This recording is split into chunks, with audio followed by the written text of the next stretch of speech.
ചേച്ചി അമ്മയ്ക്ക് വയ്യല്ലോ ഒന്നോട്ട് എഴുതുന്നു. ഈ ഗുളിക ഇന്നലെ 20 എണ്ണം മേടിച്ച് കൊടുത്തയാ. ഇത് വേണ്ട ഗുളികയാ. ഇന്നലെ 5 എണ്ണം കഴിച്ചു.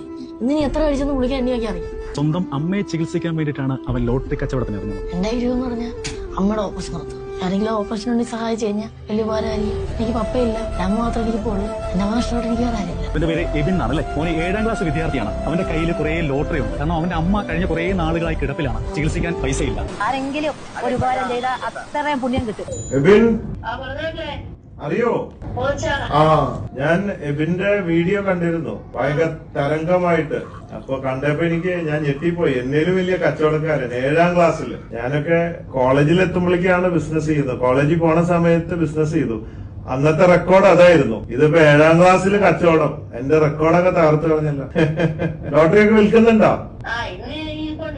എന്തായാലും സമ്മതിച്ചു. എനിക്ക് കണ്ടപ്പോ അതിൽ വിഷമം തോന്നി, അഭിമാനം തോന്നി. 7ാം ക്ലാസ്സുകാരൻ ലോട്ടറി വിറ്റിട്ട് അമ്മയെ ചികിത്സിക്കുന്നു.